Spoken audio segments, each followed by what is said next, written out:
This is February-March 2024, paper 2-2. Let's start with the question. So he says that these quantities are represented in table 1.1. He says indicate by a tick which one of them are base quantities. Now base quantities are those quantities which cannot be broken down into further smaller quantities, and these actually make up the rest of the quantities. So we go from mass, we have time, we have temperature in Kelvin, time in seconds, mass in kilograms, right? And we have current in amperes, and so on and so forth. So from these quantities, which one are going to be base quantities? So current is a base quantity and the unit is amperes. Energy is not a base quantity. Why? Because we can go through its formula, that is work done equals to F into D. I can very clearly see that force can be replaced by MA and then D. So this becomes kilograms into ms minus 2 as acceleration into distance, which is meters again. So this is a derived quantity. This is not a base quantity, right? Similarly, force, again, force is made out of mass into acceleration. Again, it is not a base quantity. It is a combination of the rest of the base quantities. Mass is a base quantity, yes, and its base unit is kilograms. Moving on, he says, using the definition of power, determine the best base units of power, right? So power is equal to work done divided by time. So we can take the equation of work done as force into distance. That would be F into D divided by T, and in place of F we can replace M A multiplied by D divided by T. Again, replacing every quantity with its respective base unit. So mass is kilograms and acceleration is ms minus 2 multiplied by distance, which is again meters, divided by second, which is for time. It's a matter of simply adding all of them in terms of algebra or performing the correct algebra for powers. So this is going to be second goes up, becomes s minus 3, m gets multiplied with m, becomes m square. So this is going to become kg m square s minus 3, which of course for power we used to call as watts. So in terms of base unit, this is going to become kg m2 s minus 3. Moving on, he says a light meter is used to measure intensity of the classroom. He says the daylight incident normally on the sensor meter. The sensor has this much area. The reading on the meter is 950 watts per meter square. Calculate the power of the daylight incident on the sensor. It's okay. So we have a very small area of the sensor, which is approximately 2.2 centimeter square. But the value he's measuring or giving us is in terms of a meter square. So likely there is a conversion factor involved in the computer, onboard computer of that meter. But there are two methods we can use to calculate this answer. You can go by unitary method. You can see that the equation of intensity is actually equal to power divided by cross-sectional area. But if you look at it, that if it is receiving 950 watts per meter square, then how much power should 2.2 centimeter square receive? So you can simply apply power ratio cross-sectional area. If the cross-sectional area had been 1 meter square as given in this value, then the power received should have been 950 watts. But now the area is 2.2 centimeter square. So this is 2.2 centimeter square. How much power should it receive? Now be advised that we need to convert the area, either go to meter square or either bring meter square to centimeter square. So an easier approach would be to convert this meter square into centimeter square. So this is 100 multiplied by 100, then it becomes centimeter square.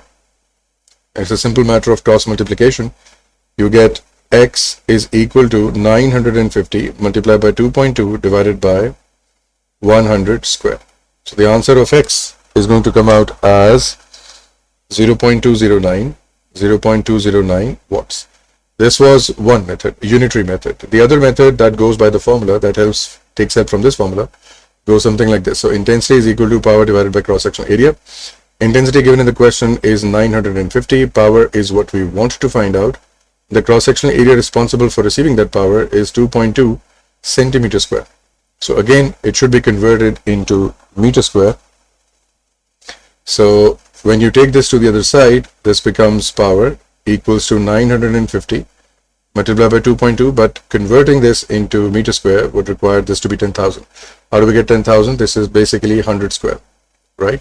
So if you calculate this, you're going to get 0.209 watts. You can clearly see that the final outcome of both systems, this one and this one, looks exactly the same. So it's your choice where you want to start. So it's going to be 0.21. Okay, rounded off to two significant figures. Then we have defined acceleration, again very basic definition. So that will be rate of change of simply velocity. So the acceleration formula goes something like this: v minus u divided by t, or delta v divided by delta t. So whatever suits you in your head. I'm not saying that you need to write down the formula, just mentioning where this definition comes from. The next question is from projectile motion. He says it has a velocity at a certain angle. The person takes a jump and eventually follows a curved path and lands at this position. So this is the center of gravity of that person above that place at this point. This is the point where it leaves, and this is where it is now. So he's comparing everything with the center of gravity of that person, right? So we will be taking all the measurements of length or distance or height or displacement with reference to the center of mass of this person. So moving on, he explains the whole scenario over here. You can read the question. He says it exists in negligible, which means we don't need to worry about these estimates being less or more than our calculation. Values are given to you.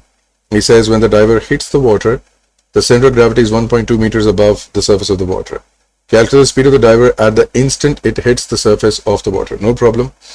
He wants you to find out the speed of the diver at this location, exactly at this point. Okay. Now, how can we do that?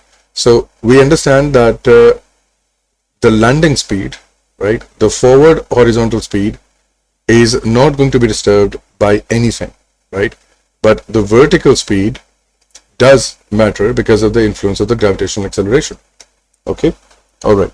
So first, we're going to calculate all of these vectors in terms of that. Okay. So we get the forward component would look something like this: 5.9 cos of 60, and when you calculate this, this is going to give you 2.95 meters per second. And if you calculate the vertical component, that is going to be 5.9 sine of 60. This comes down to 5.11 meters per second. So what I like to do is calculate those numbers before moving ahead, because we can't do this again and again. And also, to some students I've observed, it gives them an unnecessary stress that they have to look at a trigonometric ratio again and again. So it's a good idea to convert these numbers before moving on to the question. So there are many methods to this question. He says calculate the speed of the diver before he hits the surface of the water. So I have a shortcut for this, and that would be to fully understand the problem first. Now, please understand that the diver has to first jump up because it already has an upward velocity, remain stationary, and then fall down back again. Okay. What generally I've seen the students do is they first find out this height, and then take this as their initial point, and then calculate the landing velocity. Okay, that is fine, that is okay. But if you truly understand the concept of trigonometric, the concept of projectile motions and the equation of motion, you will realize that all of these things are automatically inbuilt and compensated for when you're solving the question, but you need to take a few things in consideration.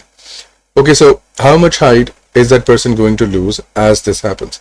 So it starts from this point, and the actual difference will be at this point. You see, what's going to happen, since the air resistance is negligible, if the person goes up again and starts falling back down again, its upward velocity, which was 5.11, will be exactly matched when he starts coming down again, which will be 5.11 when he returns back to this position.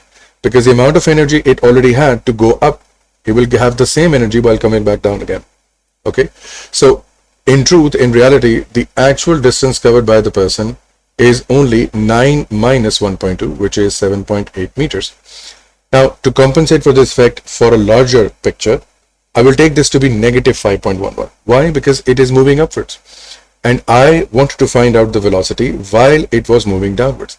So for the sake of example, I'm considering the downward velocity to be positive, which is the final velocity, and I'm considering the gravitational acceleration to be positive because it is downwards. It's my choice. I'm keeping the downwards vectors to be positive and upwards vectors to be negative. It's my choice. I'm doing it this way because I know that there is only one factor that is going to be negative. I don't have to deal with a lot of negative signs. So when I come back to the equation, that is going to be v square equals to u square plus 2as. Notice how we put in the value. So v square goes out as it is. U square will be negative 5.11 whole square plus 2. The acceleration this time around will be positive because I'm considering downwards to be positive. S this time around will be 7.8 because effectively I'm only considering this boundary or this system of the motion from this point. Why? Because what happens previously is going to be compensated, is going to be balanced. The moment he goes up, is going to come down back again. So this moment, this motion it already did. Whatever he did at this location has no purpose to me, because whatever happened to it going upwards is going to happen the same thing when it comes down. That is why I'm ignoring that fact. Now, if you look at the bigger picture, this is what you get. If you want to look at the narrow picture, if you want to look at from this perspective that the object was coming down and it has a velocity of 5.1 while coming down, then even so, what will happen? This negative will change to a positive sign. Now, when you take the square, it's going to nullify this effect. It's going to take everything in its own account and give you the answer. Because negative square is still positive and positive square is still positive. So it does not matter. You look at the bigger picture or you just look at the one side of the image. So when you solve this, the velocity's answer is going to come out as 13.4 meters per second. Now, be advised that this velocity that we're considering is only for downwards direction, right? It's only along the vertical plane. It's only along the vertical plane, right? Since he's asking me about the speed, the final speed, I can see that the object not only has a downward speed right now of 13.4 meters per second, but it has a forward speed which was previously calculated as 2.95 meters per second. Was any of the speed affected by air resistance? No, because he mentions that air resistance is negligible. So the forward speed is not affected, the downward speed is not affected. So I want to find out the resultant of these two forces. Sorry, the resultant of these two speeds, right? Because he didn't mention whether it should be forward, backward, or which. If he is asking you a general question, then most definitely this is going to be the resultant speed. Okay, so simply over here, the resultant speed VR will be equal to simple Pythagorean ratio, which will be 13.4 whole square plus 2.95 whole square, and then taking the under root, because we understand we are dealing with a right angle triangle. So the resultant velocity at this moment can be calculated as I would advise you take out the calculators and solve this with me. 13.4 whole square plus 2.95 whole square. Under root gives me an answer of 13.72. This is 13.72 meters per second. Up to two significant figures I will write down. Yeah, I can write down 14, but I will choose to write down one more significant figure because I have the choice to do that. So this will be 13.7. Now, the second step of this question will be exactly same for everyone. Okay. The first step may change in which you are supposed to find out this velocity. Now, what could be an alternative approach, which is a longer method? What you could have done? What you could have done is find out the height it takes to go up, add it into 7.8, and then find the final velocity while coming down again. In order to do that, first we need to accept that the object is moving upwards with a speed of 5.11 meter per second. It has to become stationary at a certain point. So the height it covers while doing this motion will be found by this equation. V square equals to U square plus 2S. Now the final speed is going to be 0 because we are going to assume that it's going to get stationary at that point. The initial velocity is 5.11 whole square plus 2 into acceleration. Now notice that while the object is going upwards, I considered the upward velocity to be positive, but the gravity is acting downwards. I will add a negative sign for gravity and then simply calculate the distance it will cover while doing this. So the distance comes out as 1.33 meters, which means that while he makes this jump, he will cover a distance of 1.33 meters above this point. Then at this location, I can take this as my reference, that at this point the velocity is 0, and now he starts to fall back down again. But this time it has an extra height of 1.33 on top of 7.8 meters, right? Because this is our reference now.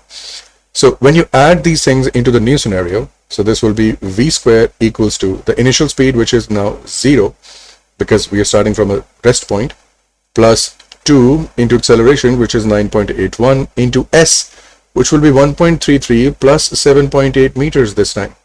You will find that the velocity again comes out as 13.4 meters per second, exactly the same as I told you before. Now, You're just taking more time in this step. So you did 2 extra steps, step 1, step 2, and then you got to the final step of the final resultant speed, right? You can see that the final answer is exactly the same as before. So I would prefer to understand this aspect because it saves you time. We don't care about the fact that we need to find the extra height, we need to do anything like this, because we understand that the moment he leaves this point, goes up, comes back down again, his reference point at this location is going to be the same. What happens with its life while going up will happen again when it comes down again. So my reference point being this is acceptable. Okay. All right. So I hope that we understand both aspects. If you are unable to understand this, you can still go by this method. It's completely your choice. There is a third method to do this question. I leave it to your exercise, and that is by energy consideration method, that the kinetic energy of the object is equal to the gravitational potential energy, right? So this is going to be equal to half mv squared. It is going to give you the same answer again, but it will take a few extra steps. Anyways, C part, he says that the diver enters the water and decelerates immediately. He says describe and explain the variation, how it changes the drag force. So by this time we understand from O levels that drag is proportional to speed. The moment you start moving through air or fluid, the more you try to push it back, the more it tries to push you back, right? So if he moves at a very high rate of speed and tries to enter water, at that very instant, the drag will be very high. Okay, so I will say that when it enters water, drag is very high because the speed is very high. You can write this down in English, right? So, but what happens after that? Since the drag is high, right, there is a lot of deceleration and the object slows down. When it slows down, now since now the speed has reduced, the drag will also reduce. Eventually, as the object stops moving, as the diver stops moving, the drag will become 0, right? So it's like a chain reaction. You disturb one thing, everything else gets disturbed, and the whole logic has to be compensated accordingly. So then he says that the diver has a volume of this much, the water has this much density, and show that the upthrust is 740. You see, the parts that require show means that this value will be used in the next part. If you're unable to do this part, do not worry, don't lose your hope. Please go to the next part and attempt that one. Okay. All right. So we know that the equation for upthrust is equal to rho GV from Archimedes principle. So rho is 1 into 10 raised to power 3. G is 9.81. And the volume is the volume of the liquid displaced by the person when you enter water. So the person when enters water has displaced this much volume of water. So that will be 7.5 into 10 raised to power minus 2. Since it's already meter cube, I don't need to convert the units. My answer automatically comes out as 735.75 newtons, which after 2 significant figures is 740 newtons, hence shown to the examiner that we understand what we're doing. Now he says that at a particular instant the diver is entirely underwater. Now this is interesting. When he says it's entirely underwater, it means that the diver is experiencing the upthrust completely. You see, this is the water level. Let's say this is where the diver exists today. Let me draw this again. This is where the diver exists today, which means that since he is fully submerged, the upthrust acting on the object will be completely acceptable, will be completely acting on the object. Nothing is missing. It's not partially submerged. Okay, so next statement, he says that the horizontal velocity is 0, which means that the object is neither moving in this direction, neither it's moving in this direction. It is only moving either downwards or upwards. So the horizontal movement has been cancelled out. It's only going to move or being allowed to move in a vertical direction, which is good enough for us because we want to find out the resultant magnitude.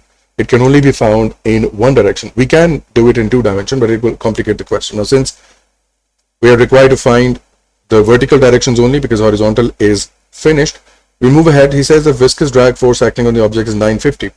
Now we understand that the drag force always act against the movement of the object. Now since the diver was moving downwards, was making a way downwards, the drag always acts opposite to the movement as the friction does. So we can very likely draw the direction of the movement of this drag in the upwards direction. Then he says driver has a mass of 78 kg. Why is he mentioning this? Because we understand that there is a force of weight acting on the object. So we are considering everything in the vertical plane only. We are not considering any forces left or right because horizontal velocity is 0. If the velocity is 0, then the drag will be 0, even in that direction. So then he says, find out the direction of acceleration and its magnitude and its direction. So simply put, we are going to use F equals to ma, right? So what are the forces acting? There are going to be upward forces minus the downward forces. This is going to be the resultant force. That is going to be equal to the mass into acceleration. So what are the upward forces? The upward forces are 740 plus 950 because they're acting in the same direction. They're helping each other, right? Even so, we know that they're doing something against our movement, but since they're in the same direction, I'll have to add them together. Then there is a downward force of weight, which is mg, simply 78 multiplied by 9.81 equals to ma. What is the mass of the whole system that is experiencing this? So the mass of the whole system or the whole diver is again naturally 78. And after all of these forces are done acting on the object, how much acceleration will it experience? This is the question. Okay. So when you solve this, please solve this properly. When you solve this, the answer comes out as 11.85. So this is 11.85. This is going to become 11.9 meters per second square. And the direction, since we understand that the upward forces were greater, the downward forces were less than that. So upward forces were greater than the downward forces. So the upward forces were dominating. So the acceleration's direction will be vertically upwards in the direction of the resultant force, whoever is going to dominate. Okay. Now, for the students who might get confused by this idea that if they are unable to, understand or visualize this diagram, how do they decide what to do with this? Could they have done the question in this way, that the downward forces minus the upward forces equals to ma? Yes, it could have been, it would have been the correct answer as well. So this would be mg minus bracket 740 plus 950 equals to ma. But only this time around, the acceleration's answer would have been negative. It would come out as negative 11.9 meters per second square. What does that tell you? It means that if this was your answer, it would mean that the upward forces were greater. That is why your answer has come out to be negative. Even then, your conclusion would have been vertically upwards because upward forces were greater. The higher negative value produces a negative answer. Okay, so either do it this way or this way, you still would have landed to the correct answer. Question number 3, he says, the question is from Deformation. He says the diameter is given to you. Okay, fine. A model planet is linked with this and a graph of stress with strain is given to you. So we understand first thing that the gradient of the graph will be stress over strain, which is what? Which is actually the definition of Young's modulus. So this graph represents the gradient of this graph represents the Young's modulus. The strain at x, in x, is this much. Okay, fine. The formula for strain is delta x divided by L. It says calculate the force exerted. Now, we have two formulas. We have strain and then we have stress. So stress is equal to force over area. Can we go to the graph and look for this value? Yes. So when we go back, we understand that 5.4 will be somewhere along this line. Please use a lead pencil and a ruler. Get this paper printed. Draw a line. And with the help of dotted lines, come to this point. I've done this on my own piece of paper and have carefully calculated this. So this value comes out as 0.72. But since this is giga, this is going to become 0.72 into 10 raised to power 9 gigapascals, right? So at x, or this location x, this is what's happening. So I've located the value of stress. So 0.72 into 10 raised to power 9 equals to F. What's the cross-sectional area? Since this is a piece of wire, the cross-sectional area can be found by pi r squared. Now, do I have the radius? No, but I do have the diameter. Now, to convert radius or diameter into radius, so diameter has to be divided by 2 to become radius. So you will see that in terms of these formulas, this actually turns into pi d squared over 4 for the cross-sectional area. So this is what I'm going to write down. If you want to do this as an extra step, first manually convert the radius into diameter and then go ahead with that. That is also fine. So this will be pi into 1.2 into 10 raised to power minus 3 divided by 2 whole square divided by 4. You can take all of these things step by step over there, or first calculate all of this and then take it over there. whatever you choose to do so. I choose to do everything as a single option on the calculator because it helps me to see where the mistake I might have made. So when you do this, please don't forget to take the square because this is still pi d squared by 4. So this comes out as 814.3 newtons.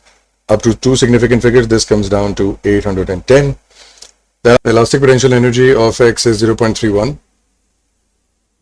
He wants you to find the original length. Okay, no problem.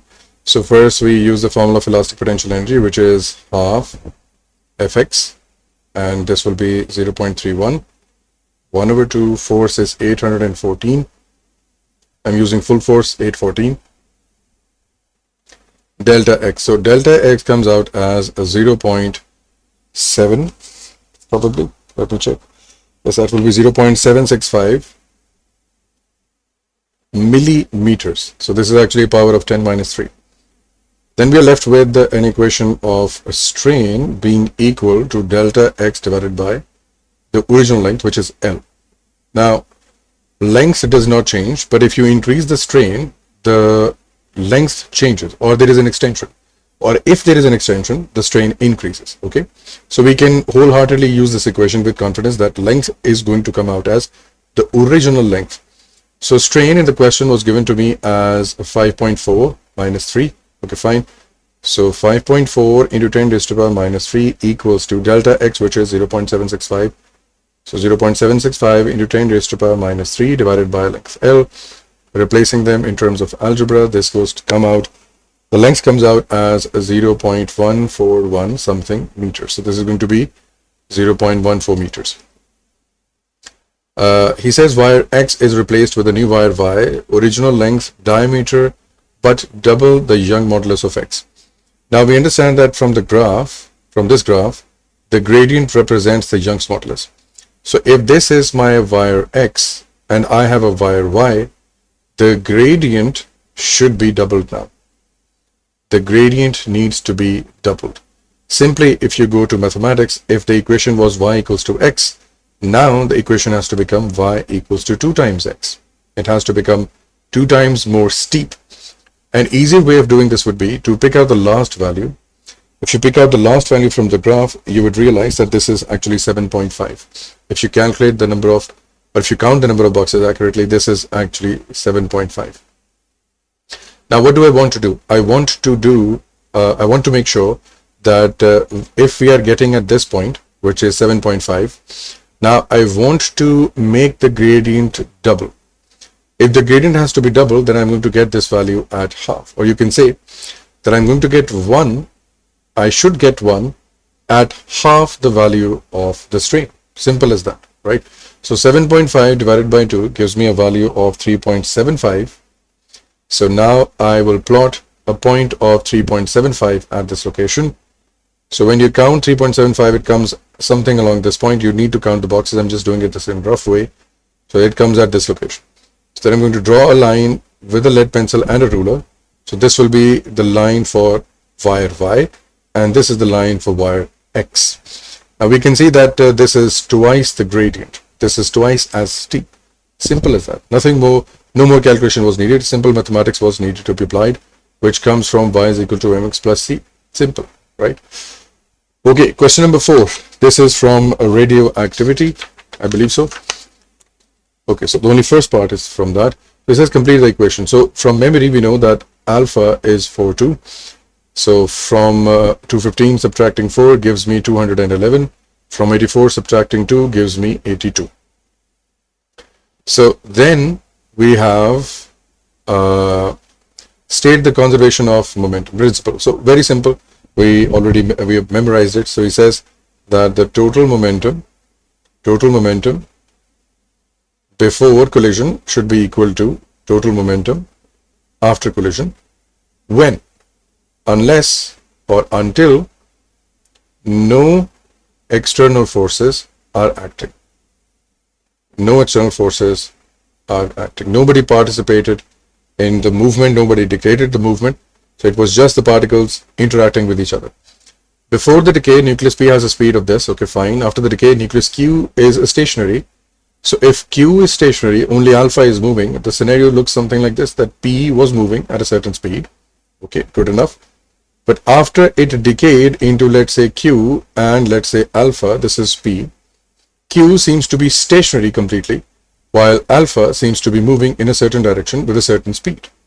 All right. So what could be the answer? So it goes something like this. So the momentum before collision goes, so momentum before should be equal to momentum after. So before the system, the whole momentum was the responsibility of nucleus P, which was moving at a speed of 3.2 power 5. So this should be nucleus mass P. So it should be mass of P multiplied by 3.2 into 10 raised to power 5 equals to, Q is stationary, does not participate. So mass of Q multiplied by 0 plus mass of alpha multiplied by the speed of alpha. We don't know that. But what to do about the masses of these individual particles? So I am going to look at their atomic masses. This is 215 and this is 211. This is 4. And I'm going to go back to the atomic mass unit, which has a value of 1 U, which is equal to 1.66 into 10 raised to the minus 27 kg. We know this from data booklet. So we come down and we simply multiply these numbers with that. So this is 215. So technically I should write down 215 U. And in place of U, of course, we can replace 1.66 power minus 27. But we won't need to do that because U is going to get cancelled out eventually. So 3.2 into 10 raised to power 5 equals to 0 plus, for alpha, that is 4 times U into the velocity of alpha. So when you perform algebra, you will realize that U gets cancelled out. If you're not satisfied with this, what you can simply do is write the full form, that is 215 into 1.66 into 10 raised to power minus 27 into 3.2 into 10 raised to power 5 equals to 4 times the atomic mass unit, 1.66 power minus 27 into the velocity of alpha. And when you solve this, the answer comes out as 17.2 into 10 raised to power 6 meters per second. Okay, so if Q does not have any momentum, then all of the momentum that P had will now be given to alpha. Okay, and P no longer exists. P has disintegrated to become Q and alpha. So now alpha is going to carry out the momentum that P already had in the next life. Question number 5. He says, by reference to the direction of propagation of energy only, talk about transverse waves. So what happens in transverse wave, right? So particles vibrate or oscillate, vibrate perpendicular to what? To the direction of propagation,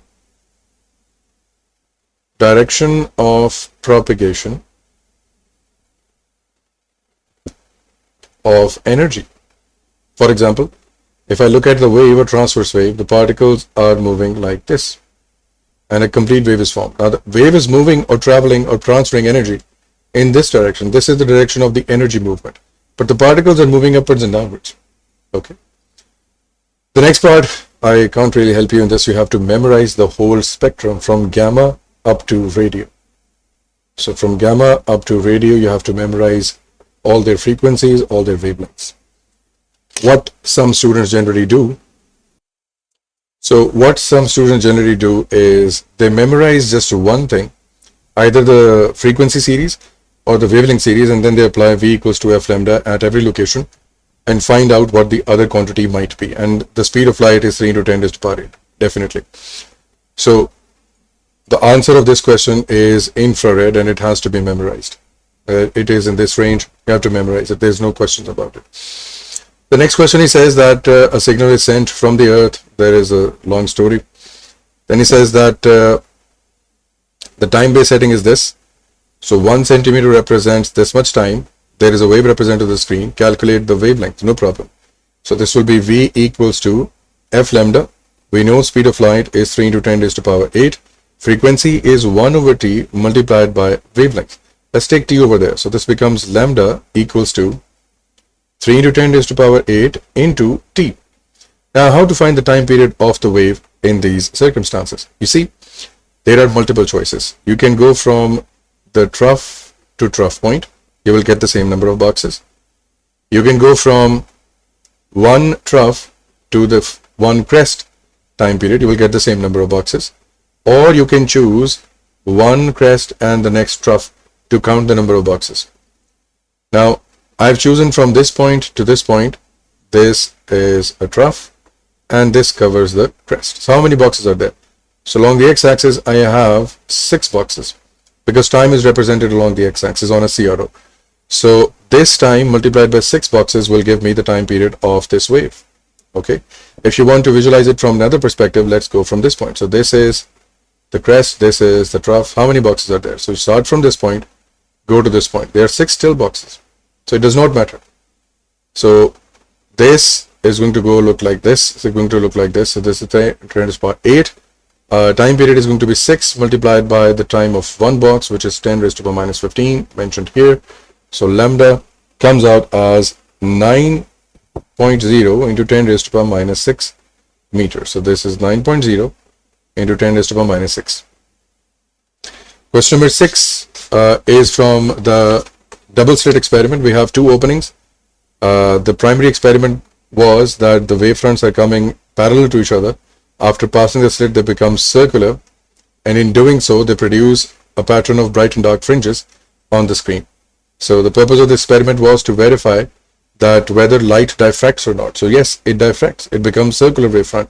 This pattern can only be found if the waves have become circular or the wave have circular wavefronts today. So that is the significance of this experiment. So the formula goes something like this: AX equals to lambda D. So A is the gap, X is the fringe separation, D is the distance from the screen. So by the end of the day, the ultimate goal was to find out the wavelength, but let's see what he's going to ask us. So he's explained how, now this is an important question, this is a repeated question. I would highly recommend memorizing the answer to this question. He says why there is a pattern of bright and dark fringes. Okay. So first we're going to mention him the obvious thing, that light diffracts passing through the narrow gaps and spreads out. When we say spread out, it means that the wavefronts have become circular. You have to always mention this point. The next thing will be that these waves interfere and superimpose and undergo what? What do they undergo? They undergo constructive and destructive interference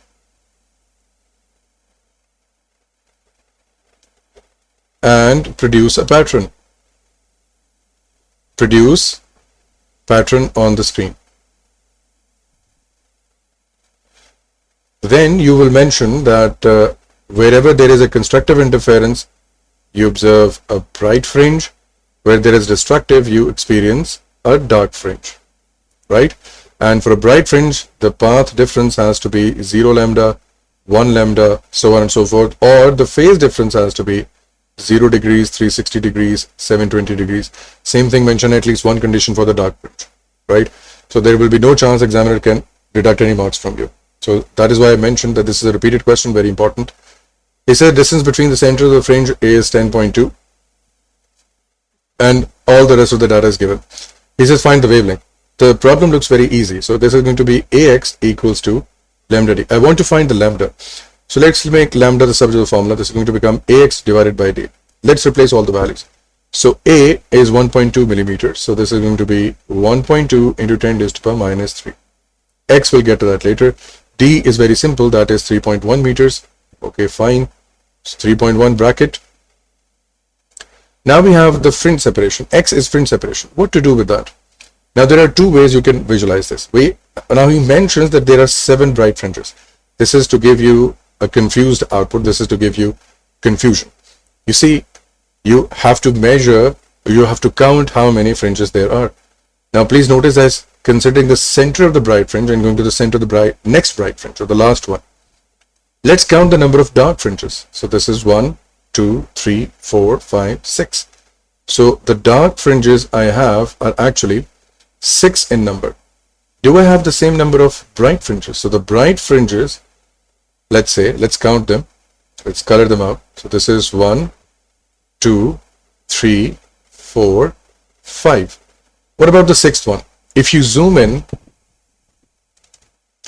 in, you will realize that this is actually counting half the fringe over here. And for the next half, I can go towards this side.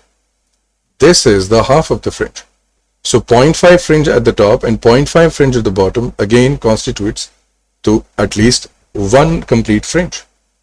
Now, if that is the case, that means that my fringes are actually 5, which are very apparent. I can count them straight away. But I have one extra fringe that is on the sides as from center to center. So this again becomes 6. So either visualize from dark fringe pattern or a bright fringe pattern. I would advise you to count them properly. So this is going to become a distance of 10.2 millimeters spread over 6 fringes because we counted them from both angles. So lambda comes out as a 658 nanometers, which is into 10 raised to power minus 9. So this will be 658 into 10 raised to power minus 9. Now this color is very close to red, or you can say practically red because red is 700 nanometers. But this could be orange red or something like that shade. Anyways, now if you doubt this calculation, if you think that this does not feel right, you can refer to another question that has a similar output. That is question number 6 from May-June 2017 P22. When you go to this question, you will realize he's done the same thing. He does the counting by the same thing or the same method I've taught you. In this, that it's going to be 6, not 7. Question number 3, he says that is replaced with a different visible light with a shorter wavelength. What's going to happen to the fringe separation? No problem. Always go back to the formula. So we have AX equals to lambda D. What is he talking about? He's talking about the fringe separation. So I'm going to isolate X with the wavelength, which is lambda. So I'm going to forget about A and D. I will link X with lambda and think about the situation again. He's himself telling me that shorter wavelength. So the wavelength is decreased. What happens to X? They're directly proportional. So X will become smaller. You can say reduced, or they're going to shrink. They're going to come closer. This is stationary wave, he says, mark with X the positions of nodes. Nodes are the points that do not move. So A is a node, B is a node, this is a node, this is also a node. So your choice, whatever you want to choose. Then he says the phase difference between P and Q. Shortcut time. So P and Q, since they're on the same side of the wave, there will be no phase difference. This will be 0. Consider that if there were many infinite points over here labeled X, Y, Z, A, B, C, D, whatever, their phase differences will be 0. Even if those points were over here, their phase difference amongst each other is 0. There is only going to be a phase difference when you go to the opposite side, when you consider or compare with the opposite side. Now, for example, if you compare P with a particle over here, let's say the particle name is Z. That would be a phase difference of 180. Q with Z would be 180. P with Z would be 180. Now let's see what he says. He says P and R. No problem. So P and R, since they are on the opposite sides, right? So they will be having a phase difference of 180 degrees. What will be the phase difference with Q and R? So Q and R would also be 180 degrees since they are on the opposite sides. This is on this side, this is on this side. It does not matter where the location is. We're not talking about the location, as we generally do in a progressive wave. In stationary waves, we don't do that. Even if the particle was here and here, let's name this X, let's name this W. What will be the phase difference? That will be 180, even if they are as close as this one. But if this had been a progressive wave, we would have to go back to the formula of phase difference, which was delta T divided by T multiplied by 360. But that is for a progressive wave. This is a stationary wave. There are only two answers. Same side, 0 degree, opposite sides, 180. Simple. Okay, so question number 7. From O levels, define electric potential difference. So it's the amount of energy or the work done by an electron or by a moving charge. So work done by moving what? A charge across what? A component. You see, voltage have two things. There is an EMF and then we have a potential difference. Potential difference is for the appliances only. EMF is for sources only. That's why sometimes you will see that in these definitions he will mention to you that this work done has been converted from electrical to other sources or other forms. Why? Because an appliance is using it. So an appliance will be taking electrical energy from you and converting it to something else. If you're using a light bulb, electrical is converted into light. If you're using microwave oven, electrical converted into radiation and then into heat. If you're using air conditioner, then electrical converted into thermal energy. So this is the ending part of the definition. That is where it comes from. The next question is, he says that there is an EMF of 1.8, 6 ohms resistor, okay, fine, connected in parallel. You can read the story. He says when the switch is open, which means if the switch is open, interesting thing, then that means that this circuit does not exist. You can just delete the circuit and not even look at it. So this is what the circuit looks like if the switch is open. We don't have to even look at it. So he says that there is a current of 0.25. Okay, so the current of 0.25 is moving through this resistor, going back up again, through this resistor, through the battery, and the cycle continues. He says find the value of resistance. So the Ohm's law suggests V equals to IR. What is the total voltage available to the circuit? 1.8 is available for R and it is available for 6 ohms. So total voltage is 1.8, current is 0.25. Since it's a series circuit, I know that the current over here and over here will be the same. What's the resistance? Now since this is a series circuit, in series circuits, we add the resistances together. Simple as that, right? So I could have done R plus 6. Now since we want to find R, the next steps are simple algebra. When you do that, your R is going to come out as 1.2 ohms. So this is 1.2 ohms. Okay. Next, he says that at time t1, he closes the switch. The switch is closed, and this is what the graph shows you, that there is a variation of current with time. State whether the EMF of other cells of the cell after t1 is greater than or less than. Now, it's a trick question. EMF never changes. The EMF remains the same. Why is that? Because if you're doing chemistry, you will realize that the batteries we make are because of the difference in reactivity series. We take different metals that have different potentials. Let's say we have lead that has a potential of, let's say, 1.5 or 1.3 volts. We combine this with zinc that may has a potential of, let's say, negative 0.5 volts. When you make electrodes out of them, the total EMF that you get is 1.3. This is negative, let's say, then the total EMF will be 1.8 volts, right? So this EMF actually comes from the mechanical or chemical construction of the cells that comes from the reactivity series of chemistry. You can't change that. You can't change chemistry. So that's why the source or the driving energy behind the electron cannot change. So the EMF does not change whatever you do to the output. The current may change because of the resistance, but EMF will not. So he says, by considering the effect of the lamp on the total resistance of the circuit, explain the variation of the ammeter reading on 7.2. Now this graph is from the ammeter. This is the ammeter that we are using right now. He says that when you close the switch, now the circuit has become a part of the system. So when you erase the switch in this position, and now you close the switch in this position, now the switch is closed. Now whatever current was being produced by the battery is not only being shared by this branch, but it also has to go to this branch. What happens immediately when you close the switch? Now notice that these two resistors are in parallel to each other. So for the sake of example, let's consider this to be 6 ohms as well, because it's going to make calculations easy. At the very beginning, the bulb is off. It's cold. It's not glowing. It's not red hot. So its resistance is less. So when you calculate this, the total resistance of the parallel combination, this is going to be 1 over 6 plus 1 over 6. Your resistance is going to come out as 3 ohms, right? Now previously it was just 6 ohms with 1.2 ohms. So that was 7.2 ohms. What has happened now to the total resistance? This combination gives you 3 ohms now, added together with the 1.2 ohms of the internal voltage resistor, or the lost volts, or the internal resistance. This comes out, or the total resistance becomes 4.2 ohms, which is less than the previous resistance. That is why the current through the ammeter increases momentarily. This is why you see that at this point, when you close the switch, the current takes a mighty jump, because previously the resistance was 7.2 ohms. Now the resistance is 4.2 ohms. The current is going to increase, right? But what happens after this? Now, as the current through the bulb starts to increase, it starts to heat up. Now, when the bulb heats up, its resistance increases. Now, for the sake of simplicity, let's say that the resistance of the bulb ultimately becomes double of what it is today. That becomes 12 ohms. Can you calculate the resistance under the new circumstances? Yes, we can do that. Let's try to do that. So now it becomes 1 over 6 plus 1 over 12, 1 over 6 because of this, 1 over 12 because of this, equals to 1 over R. Let's calculate this resistance again. So 612 divided by 6 plus 12.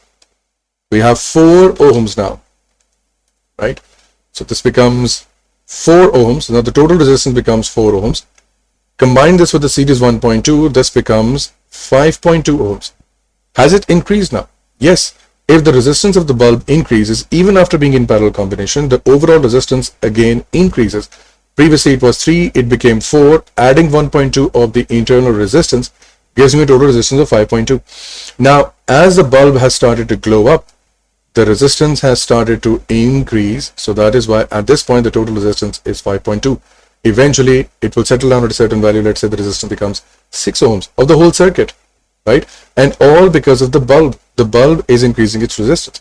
This is what's happening in terms of values. You're not supposed to do that, but you're supposed to do this in your head and figure out what the final answer is going to be. So I've given you a mathematical perspective to this.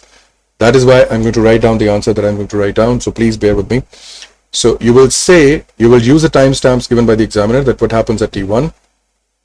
So at T1, the circuit becomes parallel and the parallel resistance is less than before. So the current increases suddenly. Because the bulb is off, the resistance is very low. As the current starts flowing, as the current flows, mention what happens to the bulb. Bulb heats up, glows, or heats up, or temperature increases, its resistance increases. Then the resistance of the parallel combination also increases, leading to higher total resistance. And the current gradually decreases, right?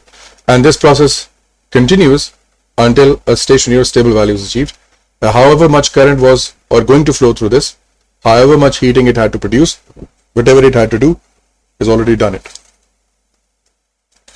This is what's happening. Okay, all right. Question number 8, the last question, state the name of the class of the group of the fundamental neutrinos. So neutrinos belong to leptons. You have to memorize it. You see we have the fundamental particles, the fundamental broken down into 2. We have leptons and then we have hadrons. Hadrons broken down into 2. We have barons or baryons and then we have mesons. Now barons are your protons and neutrons and made out of 3 quarks, and mesons are, we don't have to memorize their names, but we need to memorize that they have 2 quarks. One of them is a quark and the other one is an anti-quark of the first one. Okay, so over here he says that there is a hadron P, which means it is going to be made out of quarks. The charge of +1 looks like a proton, but we're going to go ahead. The hadron P is comprised of a down antiquark. Now when he says down antiquark, I remember that the antiquark has to go for a meson, right? So if it is a meson, the other particle should be the original particle, or it should be the anti-anti of this one. And only one other quark, again a condition, 2 quarks is for a meson. That's why he says the state the type of hadron P is it's a meson, right? They identify the possible flavor of this other quark. So anti-down quark would mean the down charge is -1/3. So anti of this would be +1/3. So we have an overall charge of 1e equals to, we have +1/3e and plus something x. What should that be? So take it over there, perform algebra, we get +2/3e, and these +2/3e charges are from 3 different quarks. So it could be a top quark, it could be an up quark, it could be a charm quark, which have all +2/3e, and E is elementary charge, which is 1.6 into 10 raised to the power -19 coulombs, right? So this is where it comes from. Okay. Next he says that nucleus Q undergoes the reactive decay. Okay, fine. There is an antineutrino, and with an antineutrino, he says there is another particle X. Decay equation. Say what is the represented by particle X? It should be a negatively charged electron. So it should be beta negative, or you can simply write down it's an electron, because with an antineutrino, we are left with a negative decay, beta negative. So compare the nucleon numbers of Q and R. The nucleon number, the upper numbers, or the numbers representing the number of protons and neutrons, they're going to remain the same. They're not changed because this is 0 minus 1. They're not going to affect it. What happens to the charge? You see, if this is Z, this is going to be Z plus 1. So I will say that R has 1 more than Q, or the charge on R is higher by 1 than Q. Okay.